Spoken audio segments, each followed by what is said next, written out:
Hello, everyone, and welcome to the third session in our series, especially for assistant principals. My name is Annika Pfluger, Communications Coordinator here at Slavney's. And before we get started, I'll share with you a brief word from our sponsor, Equitable.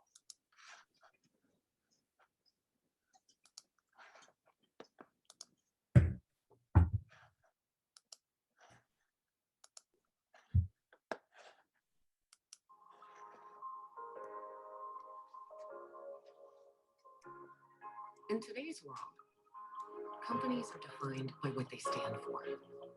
Our mission is to help our clients secure their financial well-being so they can pursue long and fulfilling lives. We have a compelling story that embodies that mission. It reflects how we strive to meet the needs of our clients and advisors every day. This story is brought to life by the goddess Athena. She's been by our side since 1859 and symbolizes the elements at the heart of our story: courage, strength, and wisdom. Our story also has a powerful title that embodies who we are, and that title is our name, Equitable. A name that defines the attitudes, beliefs, and behaviors that our colleagues and advisors bring to life every day. It defines who we are, what we do, and what makes us different. It is our legacy. It is our truth.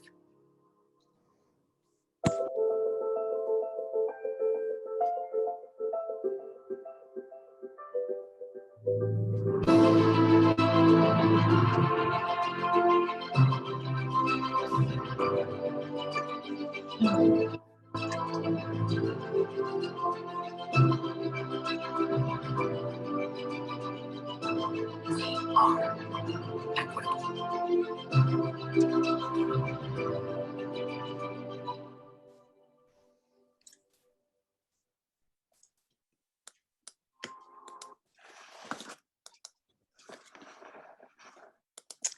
Thank you, Equitable. At this point, I'll ask you all to remain in mute mode as I turn it over to Karen Bronson, Slavney's Director of Professional Learning, to get us started. Thank you, Annika, and thank you everyone for being here today. I would like to welcome you to the third in a series developed by Region 11, specifically for assistant principals, which was a great idea. Special thanks to Kelly Zielke and Gary Manous for creating and developing this series with me. We hope you've enjoyed and benefited from our first two sessions, and we think you're going to enjoy our conversation today, which will give you a chance to hear from and ask questions of school leaders, assistant principals, principals, and others in Region 11 about issues that impact you as an assistant principal. I'll be asking a couple of questions of our panel, but we really want to hear your questions and thoughts. So please be posting questions, thoughts, comments in the chat bar at any time. We have a lot to talk about, but we're also going to leave time at the end specifically for your questions. So once again, this is going to be a very kind of informal conversational panel. We welcome your questions or thoughts at any time. I may stop and share one of them with the panel that I see in the chat. I may ask you to share it.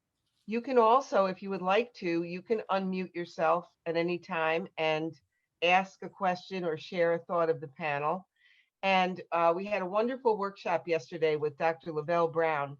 We're doing a three-part equity series. And I think it was great the way he began by saying, don't worry if you unmute yourself and you kind of trip over somebody who's still speaking. We don't have to do this perfectly. We want to hear your voices. We want to see your faces. We want to hear your questions and thoughts. So any way you want to get them to us, we would really appreciate that.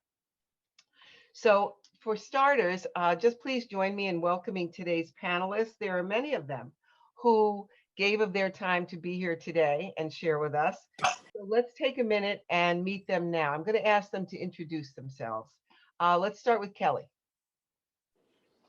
Hi, everybody. My name is Kelly Zielke. I'm an assistant principal at Pittsford Mendon High School. I've been here, this is my 8th year, and I also serve on the Region 11 board for Slavney's. Thank you, Kelly. How about Jill Slavney? Hello, everybody. I'm Jill Slavney, the Executive Principal of Career and Technical Education at Monroe to Orleans BOCES. So WMOCO on the west side, supporting the 9 districts on the west side of Monroe County. I was an assistant principal for 3 years in East Rochester in the junior senior high school. Then I became a principal before I transitioned into career and technical education. Welcome. Thank you, Jill. And I'm just going to say, because it's important that I don't forget to say this, because it will be helpful to you who are listening, Jill is an excellent contact for anything related to CTE, Career and Technical Education. So she will put her contact information up in the chat, as will our other panelists. And once again, that's just a great contact and great resource to have. So thanks for being here, Jill. Danielle. Yes. Hi there, I'm Danielle Edmonds, and I am in my 2nd year as an assistant principal in rural community, Dansville, New York, and I'm glad to be here today. Thank you, Danielle. We're so glad to have you. Carl.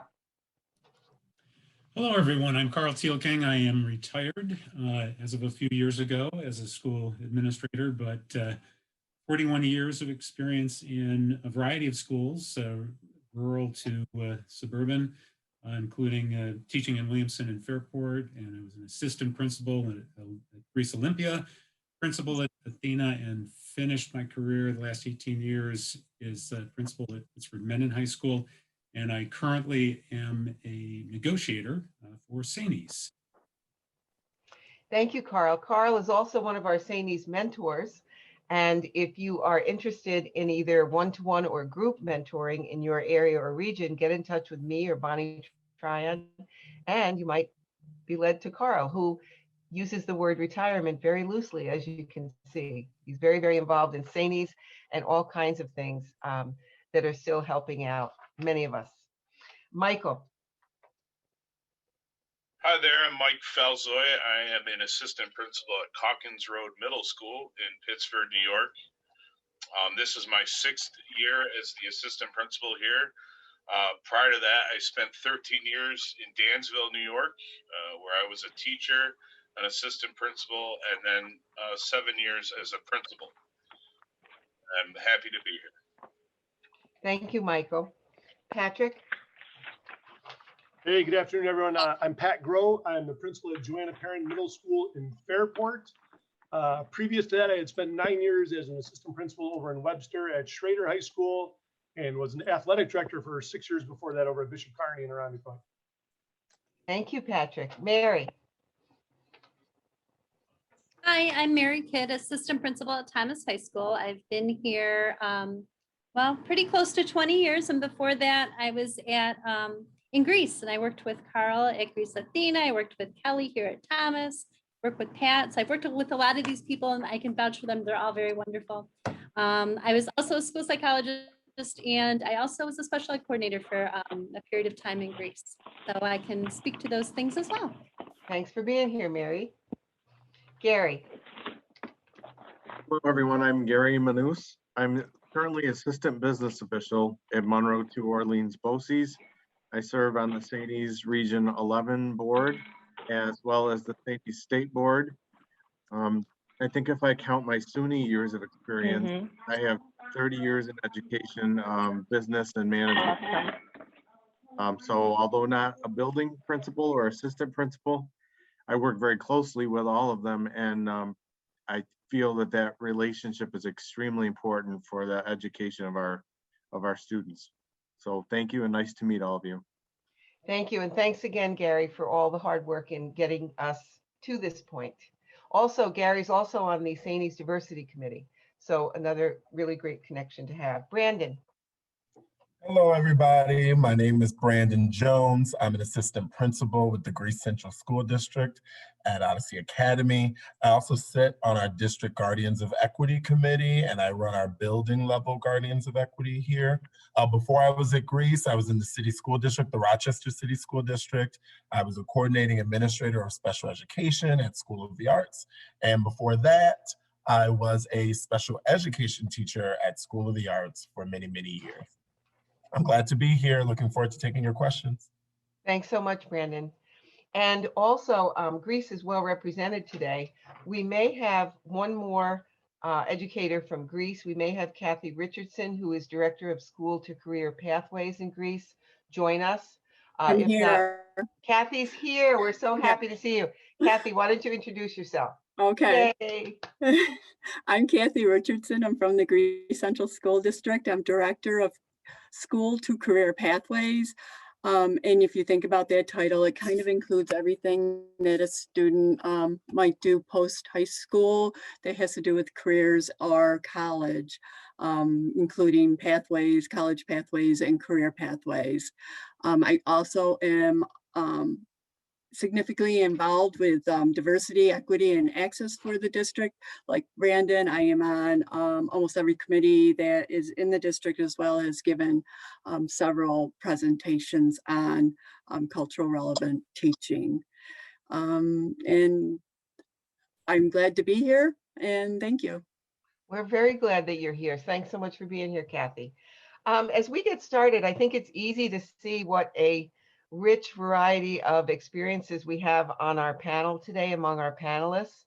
One thing we talked about when we had a planning meeting the other day, and one thing that many of us know firsthand because we were assistant principals at some point, we are assistant principals now on our committee, on our panel rather.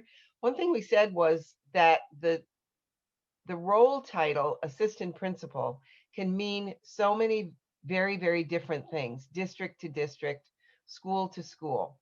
And one thing we tried to do was have representation from smaller rural districts as well as larger suburban or more urban districts, because the roles that you have as assistant principals vary greatly, and they are determined by lots of factors in your own school and district. You may work with other assistant principals. You may be the only one.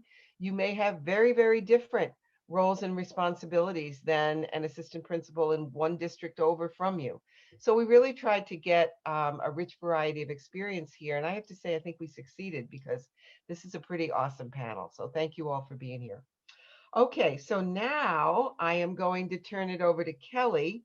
And Kelly's going to do a little activity with us, a sharing kind of Menti activity. Some of you may be familiar with Menti. If not, we'll get familiar with it right now. It's a great tool to bring back and use in many ways back in your role. Kelly's going to help us learn more about who you are, who our attendees are, and what you care about as APs. So Kelly, take it away. Okay, thank you.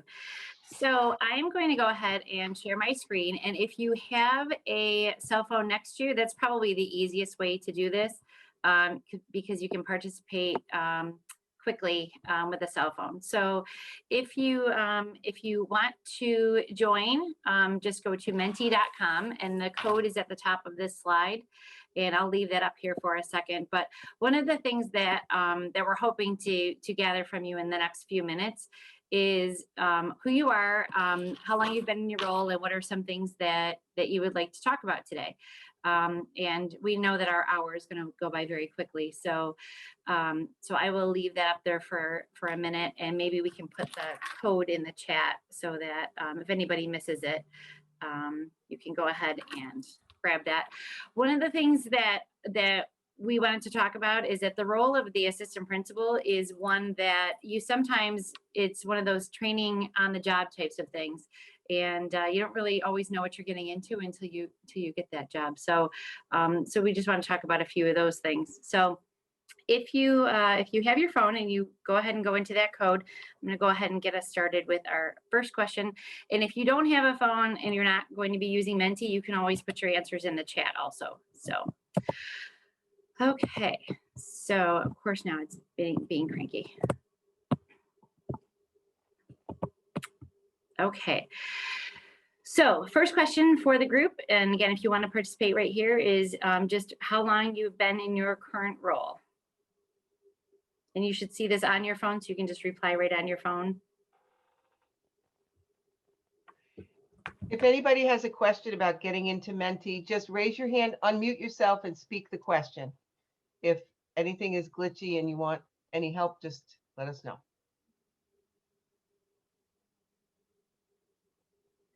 So one of the things that that's pretty interesting is just how many people here today are in the very beginning stages of this assistant principal type of role. And that's one of the things that we wanted to get information on is exactly where you are in your career so that we can kind of tailor some of the questions and our responses. One of the other things that's interesting is the people that choose the role of assistant principal as a career or for long-term. So we'll maybe get to that in a little bit too. So, all right, so I'm gonna go ahead and move on to the next question unless anybody has anything. Again, just unmute and interrupt me if you need to. Kelly, can you just stop for 1 minute and just kind of, let's speak what we see on that first slide. So what do we see from that? Sure. So we've got 14 people participating in years 1 through 3. So Yeah. really no, 15, the majority of people are really in the beginning couple years of the role. And then 3 from 4 to 6, 2 from 7 to 9, and 1 person more than 13. And so again, yeah, the majority of people participating in this are in the first couple of years of the role. And a shout out to Donna McGuire, who just shared that she's in her 15th year as an assistant principal in New York City. Nice. Big woohoo. Donna, thanks for being here today. Okay, so the next question, again, to get to know you a little bit more is talk a little bit about what your career goals could possibly be. And again, on this, you can choose as many answers as you would like.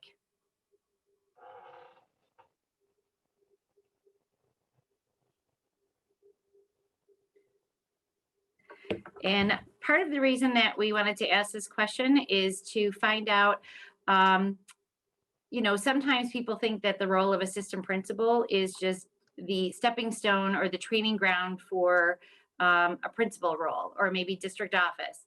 But I think that there are lots of people that choose the role of AP as a career. There are people that know that they want to work in district office, and then there's people that know that they maybe don't ever want to work in district office. Some people want to go to higher education. So we really wanted to get a feel for what this group is interested in. So it looks like the majority of people are thinking of district office with building principal right behind that. Retire as an AP, there are 4 people there and 4 people at higher education. And then 1 person said other. If that person wants to unmute and share what the other would be, that would be great. And then That was me. Oh, okay. What's your other theory? I've thought about getting into educational consulting. Oh, nice. All right. So now we have a little bit of idea of who everybody is. And so what we're going to do is, again, you can either through Menti or through the chat or just unmute. This is where I'm going to turn it back to Karen and we're going to start the Q&A part. But now that we know a little bit about who's in the room, we're going to tailor our responses to that. So Karen, I'm ready to move on if you are. Absolutely. Also, the chat is getting nice and lively. Please feel free to follow suit. Donna, Jacob Scott, and some others. Just you could introduce yourself in the chat and maybe just kind of make a little comment about what kind of day you had today or anything else you'd just like to share with the group to get us started. But I'm going to begin by asking our panelists kind of an overarching question. And the question is about how they have seen the always challenging role of assistant principal. It didn't just get challenging, you know, over the course of the recent year and the pandemic and everything else. It has always been, and I know I and everybody really here on our panel, we speak from experience when we say that, it's always been an immensely challenging role, but there's been a real shift and change in that role over the past year. So with school closure, remote learning models, isolation of students, the personal hardship in families that students are experiencing and staff is experiencing, and also the glaring inequities that have been there all along, but through the course of this experience that we've all been in over the past year. And I'm going to stop for a minute. And I'm not going to say it's not just one experience. Certainly COVID and everything that went with experiencing the pandemic is just a huge transformational experience for all of us. But other things were happening in our world over this past year as well. You know, all of the events around the death of George Floyd and others, all of the upheaval in terms of our political culture and climate, everything about this past year has been traumatic. So the role that filters down to you as assistant principals really also becomes more challenging, because those kids of yours in your school who you love so much are out there experiencing all of this in different ways. So these things have had profound impacts on students and you as school leaders. So I just want you to think and talk for a minute and share, what about this past year? How has the role of assistant principal shifted and changed for you? Well, any of our panelists can feel free to share. You know, I'll start. This is Brandon Jones, again, from Greece Odyssey. I think the biggest shift for me this year was especially the amount of discipline, right? Like it kind of, I'm in a 6 through 12 building, so discipline is a big part of the day. And for a good while, it kind of went away. It kind of vanished, which meant my focus shifted, right? And I had more time to focus on other issues. And I found myself focusing on more issues around access to instruction, right? Like, especially for our virtual students, especially for our virtual students who are students of color, our students with disabilities. And because of that issue, I find myself speaking about instruction a lot more than I did before this year. Not saying I didn't speak about instruction before, but I just find myself speaking about it more because of the fact that we have to talk about access for our virtual kids who are not in the building. So for sure, that would be, I would say, is the biggest shift that I've experienced. Thank you, Brandon. So in other words, it would be wrong for someone to think that since assistant principals, since a big part of an assistant principal's day might be dealing with in the building issues that come from disciplinary kinds of concerns, since some of that went away this year, you mean it didn't mean that you assistant principals were kind of sitting at your desk with your feet up eating chocolates? It didn't mean that, right? Not at all. I don't think it meant that. So let's hear from more of our panelists. What did it mean? What was different about your role this year? Kelly. So I want to piggyback off of what Brandon said, because not only have we had to think more about access, but we've had to try and think of interventions specifically for our remote students. Continue, Kelly. Thank you. So, so one of the things that we've noticed is that for the students who have been coming into our hybrid schedule, we are finding ways in the day to meet some of their academic needs as they're struggling through this. But for the students who are fully remote, it's been a real challenge on how do we support them academically? What interventions can we put in place when they're not with us? So that really has been something that has been a struggle this year that honestly we've never had to deal with before. Thank you. So interventions have played a huge part. Michael. Similar to what the two prior people have said, I would agree with all that, and I would add to it that I've been spending more time almost talking with parents and trying to almost counsel them on, I guess, just keeping their kids calm, themselves keeping calm, assuring them their kids are going to be okay. There seems to be a lot of frustration between what the parents are used to being able to get from the school for their kids and what we're able to deliver now in this model.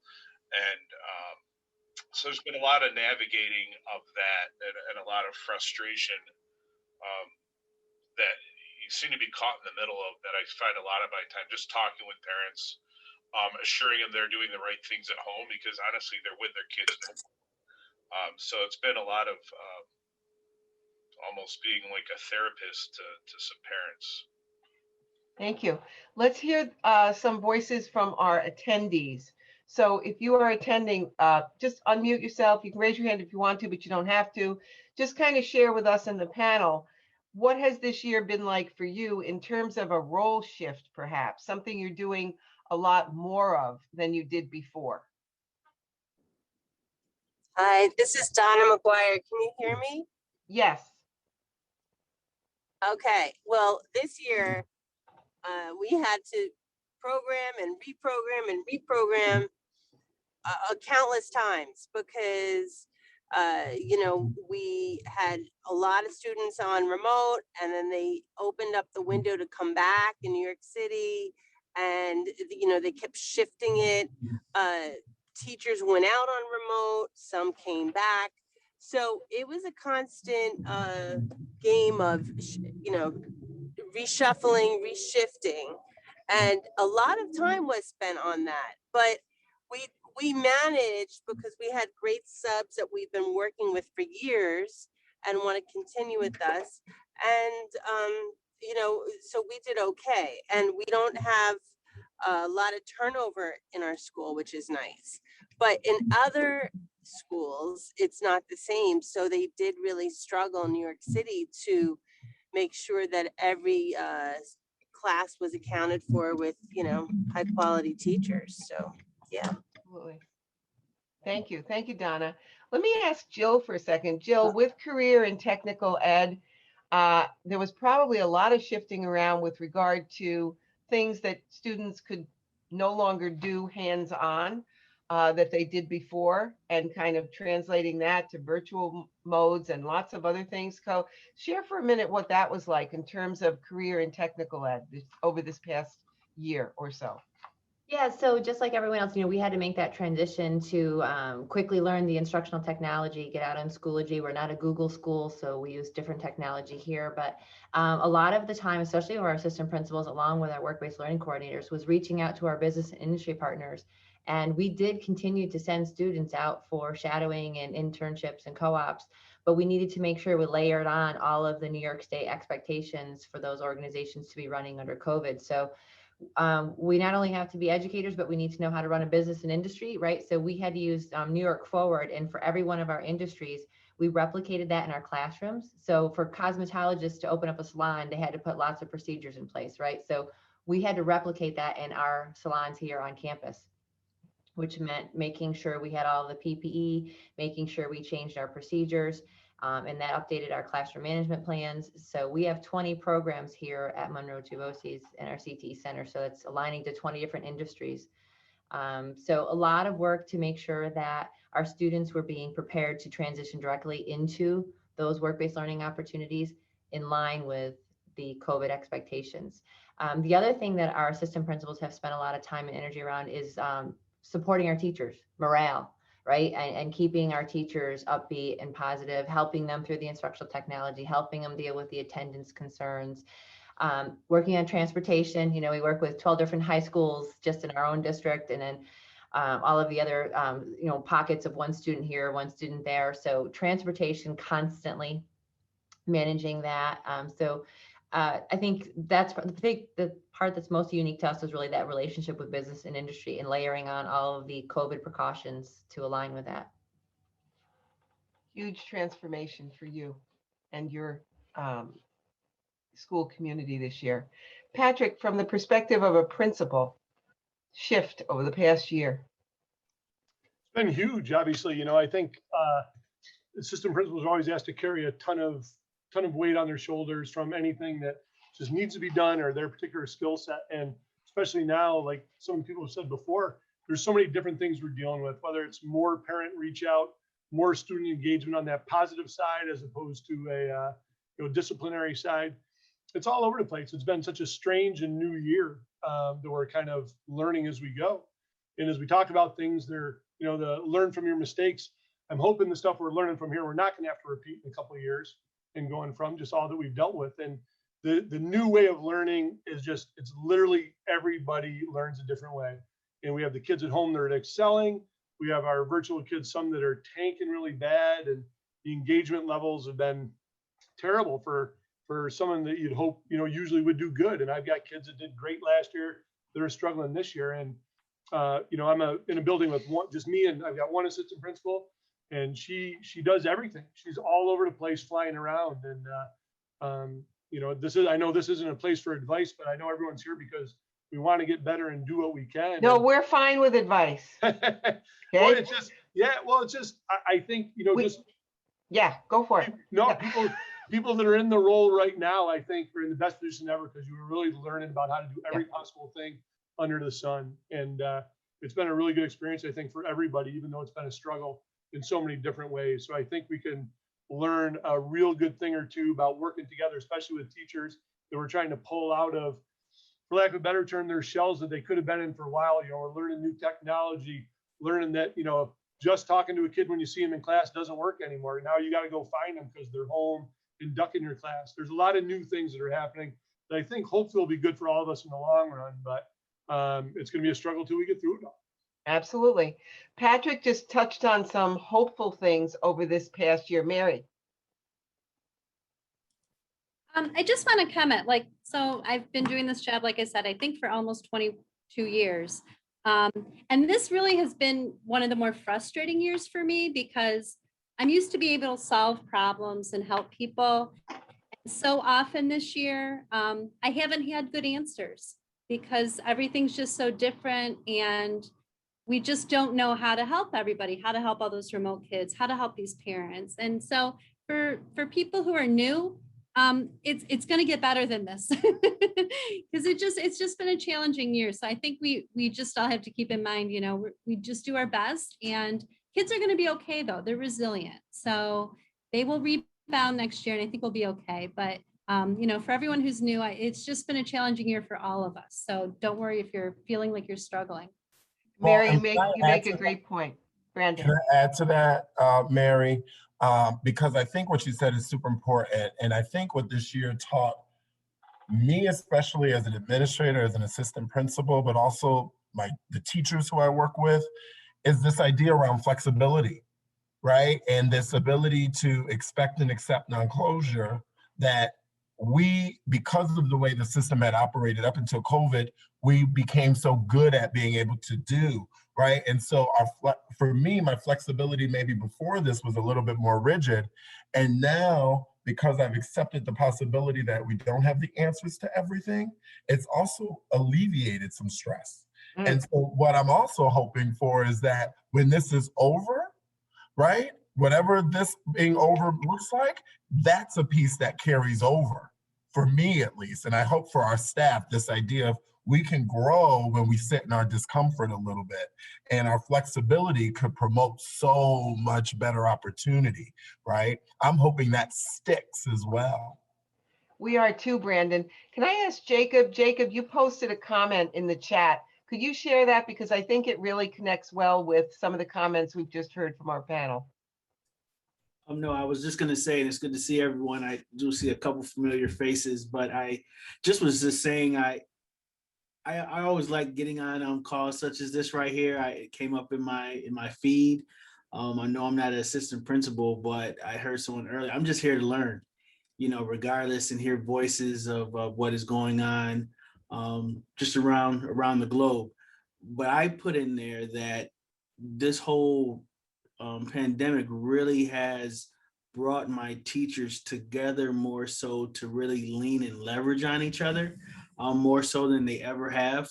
I have a fairly large staff, close to like 390 teachers in my building. And we have a CTE program in our building where a lot of our CTE teachers normally would not even kind of speak or talk to some of our like English or math teachers for various reasons. But this year has really kind of caused that relationship to happen, just because some teachers are a little bit better off with the technology than others. So of course they lean on each other to find out kind of what is that new technology that they're using during certain PDs. So it actually has brought our building, I want to say, closer together as far as relationships are concerned, which has been huge, especially for my building. Thank you, Jacob. If you're listening, share with us. Jacob mentioned about transformations with regard to how we support our teachers, how we move ahead ourselves with our use of technology. Any thoughts out there in terms of how you are really in a different place this year now than where you were a year ago in terms of what you are able to do and how you are able to support teachers and your school communities with technology or by other means?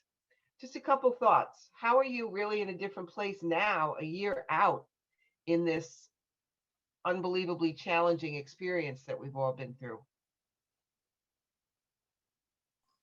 How did you change? I think somebody mentioned It it. is a different brand. Yeah, so. There's, I think somebody mentioned it earlier on, that some teachers who necessarily didn't rest on a skill set of being technologically savvy had to learn how to be so very, very quickly. And they've done an amazing job. And so, you know, everything that we do obviously is digital. And one piece of that is now everything is accessible to everybody at all times. And you know, in the past, when a kid was absent and missed 3 or 4 days, they missed 3 or 4 days of instruction. But now when kids are sick and out of school, they can go and watch the recording of the Google class that happened while they were absent. Or they can have a Google chat with their teacher in an instant. Our students are in school 2 days a week and learn asynchronously 3 days a week. And I can't tell you how many times as an assistant principal, I meet via Google Google Meet with my students. And sometimes it's to follow up on a disciplinary issue, but more often than not, it's a check-in with students and just, how are you doing? How's the day going? This was the plan that we set out about how you're going to attack your work today. Are you doing it? I'm finding parents are so much more willing to engage in conferences via Google Meet than they were when we were bringing them into the building. So it allows that flexibility, and it's just really, you know, stretched the world in so many ways. And I think, you know, I keep putting on my rose-colored glasses, but there are so many things from this crazy, crazy year that we are going to take forward into the future, because they've made things that much better for our kids and for our teachers and for our parents. I think more than not our parents, in terms of accessibility to the school and being kept up to date on how their students are doing. So there is a blessing in this curse somewhere, and I like to, you know, hold that up as much as possible. Absolutely. Let's hear about in your world, Kathy, as director of school to career pathways. How about technology and how it's really kind of changed what you are doing in your role? So it's actually created a lot of changes, right? First, from observations of teachers, looking at some of the technologies they use to engage the students in their learning has been different. And when you walk into a room and you're observing a teacher writing up their APPR, and they have one student in the class and the rest of the instruction is, you know, synchronous online. How do you manage that? How do you write that up? How do you look at those specific skills that teachers need to reach the students? How do you evaluate their relationships that they have with students, and how are they connecting to them?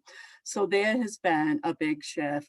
The big shift of looking at curriculum. How is the curriculum being delivered in both online and in person? And does the curriculum lend itself to that? I mean, Jill talked about career and technical education. How do you have somebody building a shed when they're online, right? How do you teach them what kind of wood they're using, or what size nails, or what kind of saw to use? And it's hard, right? It's hard to observe the teachers. It's hard to do this. And some teachers are so great in the classroom. They have that presence. The kids are eating right out of their hand. You put that teacher online and it falls flat. So you don't know what you're going to get and what you need to coach the teachers through. So it's been new learning. I love to learn. So, but it's been challenging. Absolutely. We can't downplay how challenging it's been. Jill.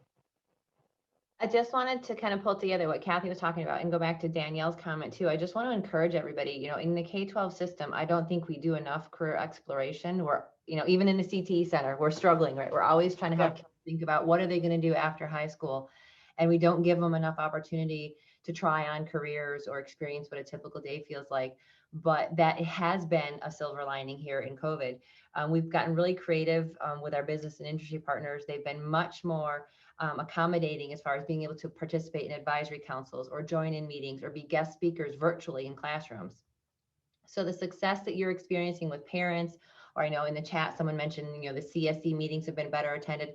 Don't hesitate to reach out to business and industry partners and have them participate with your classrooms, engage with your students and work with your teachers, because it's much easier to get somebody to Zoom in and participate in a conversation for half an hour, and they don't have to waste another hour with driving and parking and logging in and out of the building and all that. So that really brings a lot of context to what we're teaching, right? So if you can have somebody in industry talk about how you use this math truly in application, it brings that math classroom to life. So please use this silver lining and use these technologies that we've now mastered to get more of our business and industry partners into our classrooms to engage our students, because that's been super powerful. Another thing that we've been doing is that we've had some of our teachers go out and visit industry. We can't take our students out, but we're using, we're using cameras, video equipment, and we're being able to record information, bring it back into the classroom. So they're seeing what's happening out in industry, and or even if it's a tour, we'll record so all the students benefit from it. Or our teachers will be out live and the students are home in their bedrooms participating in the tour that way. So just an opportunity for all of us to get that information to our students, and we could never do enough of it, exposing them to career opportunities. Absolutely. Thank you. We have to love Amy's comment. Amy said, once we get through this, the rest of our careers are smooth sailing, right? We love that. I'm going to ask Carl to share on that, because I think Carl has a great perspective on the rest of their careers. So maybe just some thoughts about, the pandemic's not going to last forever. Hopefully, we are hoping and praying that things continue to go in a positive direction. But then, our listener, here we are. We are assistant principals in roles. We're looking ahead, maybe not sure which path we should take. Just kind of share a little perspective on Amy's point, if you would, Carl. Well, I think that to begin with, this year, although, obviously you're all speaking to the challenges involved, but with those challenges came, the successes and the failures, and the failures, we all know, are where we learn the most. So I think it's really important to look at this experience and think about it in terms of what are the things that you've learned through this year, and where are perhaps the weaknesses that you saw in what you were doing, how you were responding to things. Look for those opportunities to grow, and as you move into getting back into more of the way things used to be, if you will. Always remember, I always worry about an assistant principal who is interested in moving to a different level in their career and not looking for a variety of experiences. If you haven't done that yet, see if you can get an opportunity to do it in your school, whatever that is. Assistant principals, especially in the bigger schools, you might have several, and you might get pigeonholed into certain responsibilities or working with certain disciplines and so on. So look for opportunities to broaden that. Build your ability to collaborate and to really listen openly. One of the things that I found in my career was one thing that helped me greatly was when I got to the point where I was okay with being wrong. I was okay with perhaps teachers telling me something that I didn't think was the way it should be or the way it was, and realizing that sometimes I'm wrong, and being okay with that and being open to taking a different direction. So I think that's an important skill to have as you become a principal, because, or a director, or whatever it may be that you might move toward. The challenges are even greater, and you have to draw upon the strengths of other people around you. None of us are strong in all areas of our leadership or our knowledge and so on. So learn now, learn as an assistant principal. Who are the teachers? Who are the colleagues that have strengths that you don't have? And find opportunities to draw on that and use those folks as supports in what you're trying to accomplish. Thank you. That's really great advice in terms of kind of broadening your base of experience as an assistant principal. Kelly. So I'm glad that Carl said all that. And and I thought Mary and I both raised our hands and we both worked with Carl. So thank you, Carl. The one thing that I wanted to say is from the first mentee slide, and I'm so glad that Carl brought this up. Most of the people that answered those slides, for their career path, responded either building principal or district office. So that was one of the things that I wanted to talk about also. And one of the questions that came through the mentee was, when this is all over, what are the skill sets that people will need to move forward to that next step in their career? So I think that was a good opening of that door. So I don't know if we want to talk to some of the other mentors or people, that have made that jump into what kind of skill set somebody would maybe want to start thinking about working on. Absolutely. So we have assistant principals who really love the role and choose to remain assistant principals as a career choice. And just quickly, Mary, let's go to you on that one. Just speak to that a minute. You've made that choice. Tell us a little bit about that. Well, before I talk about that, I do want to talk about the most valuable thing I learned actually is in being assistant principal is through Carl, in terms of the idea that when you team, a true team. So we would have these BAM meetings and the administrative team would get together once a week and just talk about what's going on, make sure we're on the same page, make sure everyone knows what's happening. And the times that I've had the most success and the most joy in my career are when I've been with a strong team.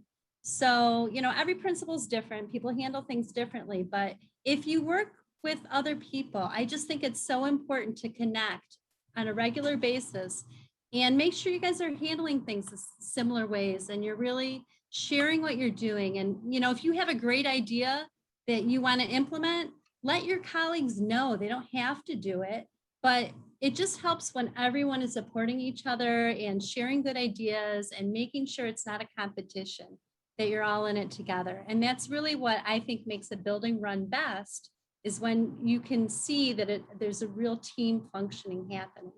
And so I have really benefited from that because pretty much all the roles I've held as an assistant principal, I have been able to work with my colleagues and learn from them, and we share the work. And I think that's what's truly important and really does help a building.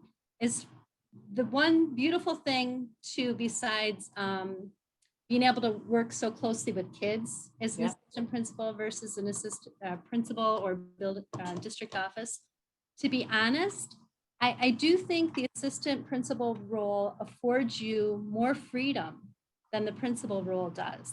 The higher I think you go up in the chain, the less control in a way you have in terms of the work that you have to do or how you do it. The principal will often give you a task and say, hey, figure this out.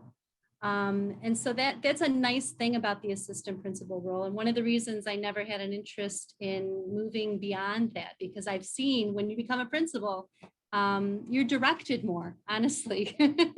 So it's just something to think about. It really is, Mary. And what you mentioned in terms of connecting with your team and with your colleagues, I would say, just as someone who was an assistant principal for a while and then a principal for a long while, and that connection with colleagues, with teammates, got me through anything. That above all was the key.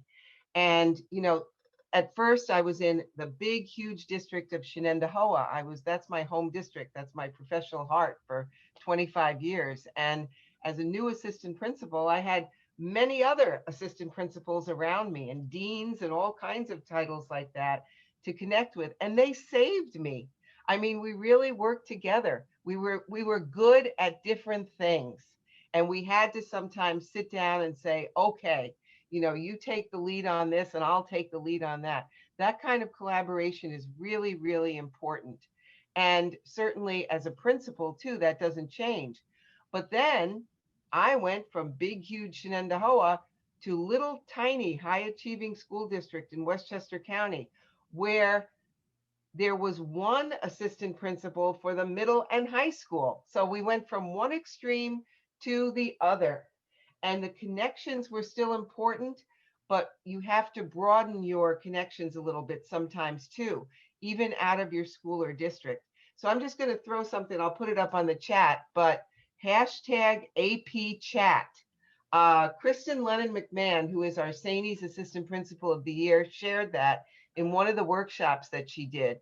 It's a chat, a Twitter chat, just for assistant principals. It's terrific. And I would really recommend, check it out. Okay, it's hashtag AP chat. I really think, and many of you would agree, that your role can be very isolating.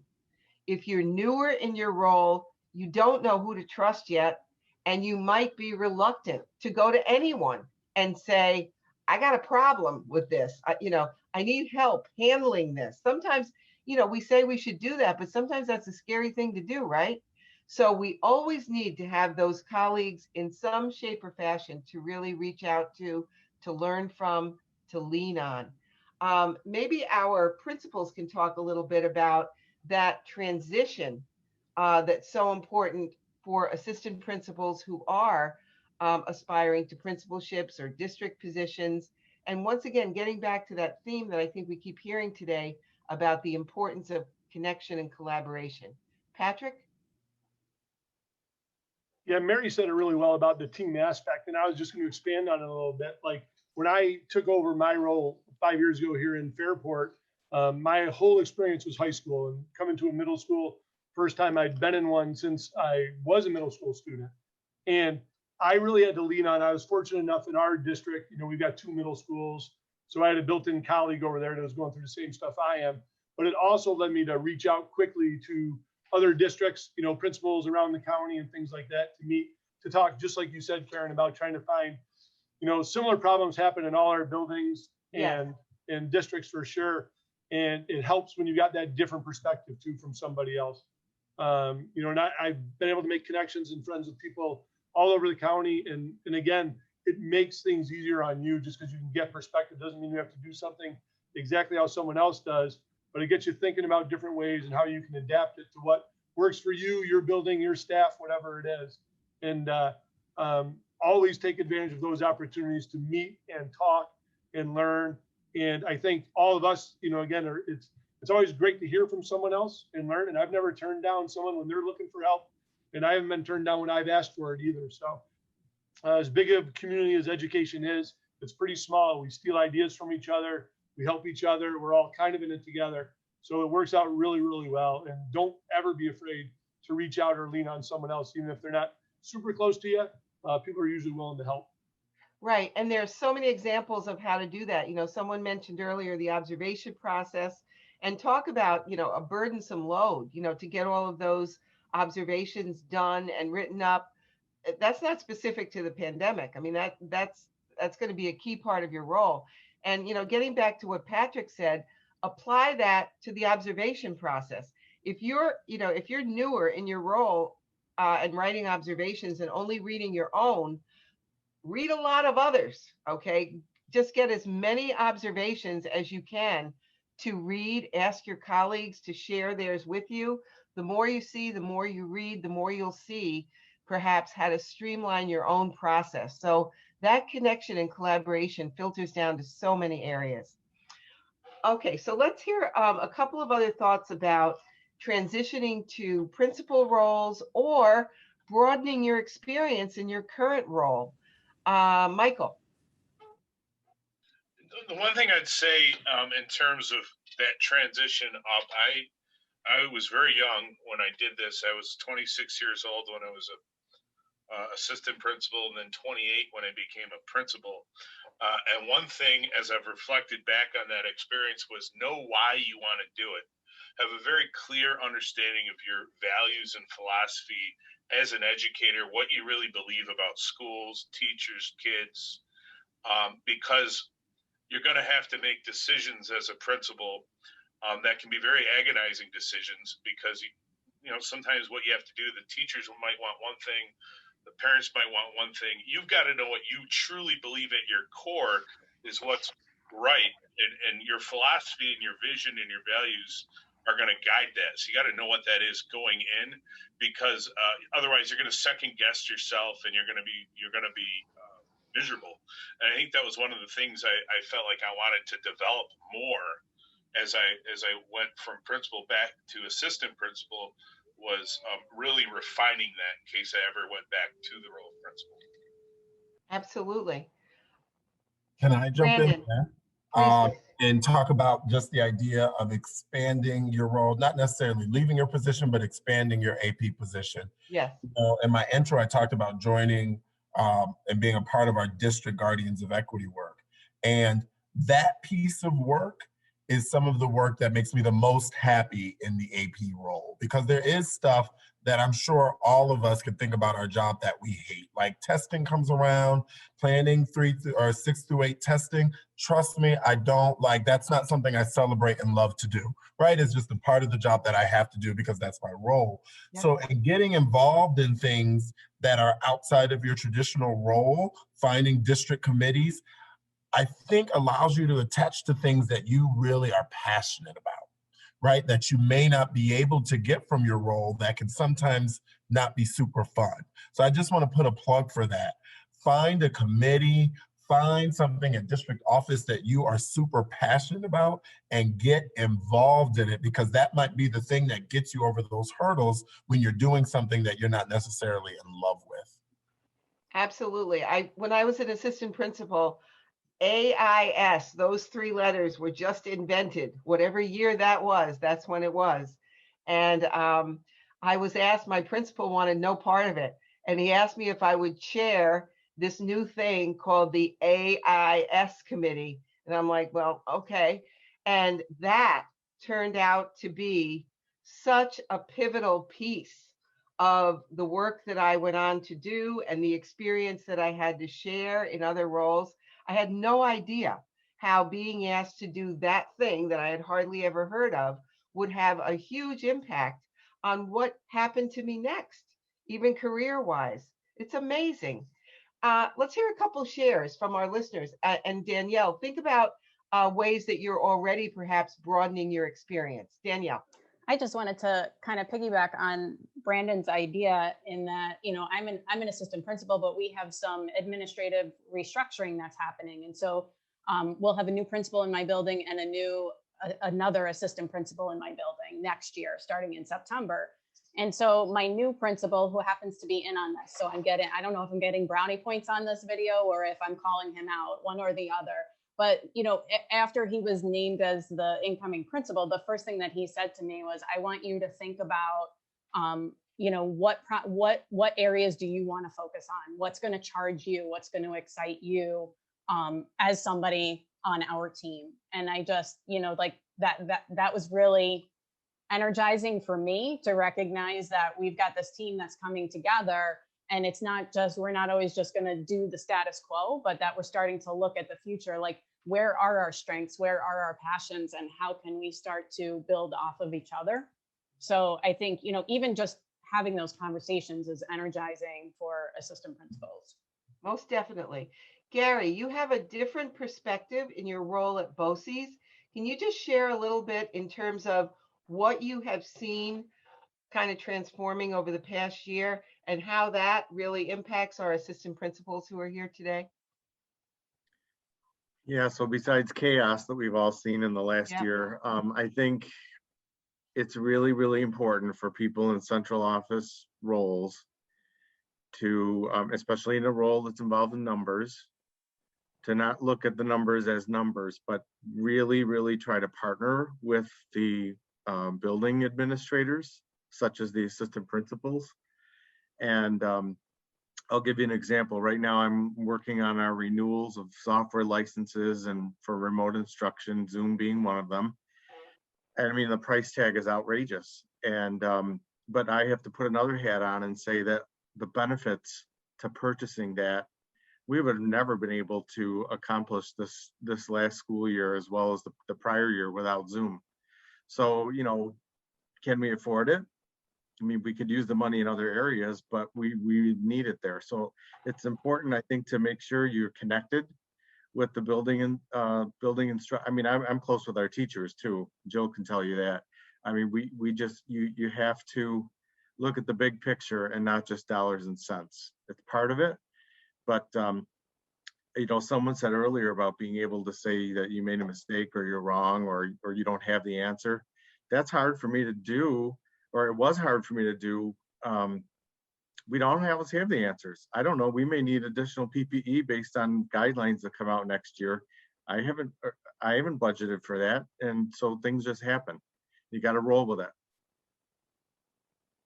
That's for sure. We've all really learned that lesson this year. What do you see, you know, just kind of as we're kind of at the hour here, but we're going to start to wrap up. Look ahead a little bit next year with greater scale reopenings, et cetera. What do some of our attendees, our listeners see as some of the greatest challenges that you may be facing with students and with reopening next year? Where do you think a lot of your energy needs to start to be channeled to kind of gear up for that? I'll just say, I think our biggest challenge, I have 2 kids at home that are 14 and 15, and we got to re-engage them. You know, the lack of structure for over a calendar year has really hurt a lot of kids. Even our best students, you know, just bad habits, poor attendance, time management skills out the window. So I think we really have to be focused on that and re-engage them and remind them why education is so important and get them excited about the structure of education again, while maintaining these things that have been so positive, right? Like allowing the flexibility and the creativity. But we do need to get kids back into school and excited about it and engaged. We got to connect with them again. That's for sure. And be very welcoming, as Brandon just reminded us. Other thoughts looking ahead next year? I agree with, I'm sorry, I agree with Jill. And I think we need to look at the educational model differently, because we've had lots of great successes this year, and I think we need to capitalize them and not go back to the same old way that we've always taught students and embrace some of the new ideas that have come out this year. Definitely. I really can't see going back to the same old way of holding meetings. You know, for example, how could we? You know, it's been fascinating up to this point. I think it's going to get really interesting kind of looking ahead and into next year. At this point, we are going to wrap it up. I really want to, I can't say enough in terms of how grateful we are to have had our panelists with us today and you with us today. I don't know about you, but I feel like we just kind of scratched the surface here. I really think we have a great thing going with bringing assistant principals together with such a rich and varied group of panelists. So I'm going to say we may do it again sometime, just this way. We may ask our same panelists back and launch into some different areas to think about. But I hope you did enjoy our conversation today. We really, once again, we did not plan this as a presentation. We didn't show one PowerPoint slide. We just kind of chatted and we saw where it went. We hope you enjoyed that. What's better than connecting with one another, right? I do want to call your attention. You may want to mark your calendar for May 5th. On May 5th, Jen David Lang, thank you so much, Annika. Jen David Lang, who runs The Main Idea, which is, if you know about it, it's great. You get addicted to it. It's a monthly boil down of the biggest books for us, for educators. She does a thing like once a month where one big book that we need to know about, but we don't have time to read, do we? We don't have time to read all the books we want to read about what we're doing, that's for sure. So Jen, with all appropriate permissions and blessings from these authors, does a boiled down presentation about the big ideas in that book. And she's going to do one for us on May 5th. And the book is Fair Isn't Always Equal. It's a great book by Rick Warmelli. You may have heard about Rick or read his books. It's about, here's a sticking point, grading procedures, okay? Let's put that right on the list up there with homework and dress codes and fun things like that, and attendance, which will be all the sticky wickets that we're going to be in whole new ways when we come back to school. Changing traditional grading practices. The time has come, but boy, oh boy, good luck, right? So try to join us on Wednesday, May 5th. It's going to be a great conversation.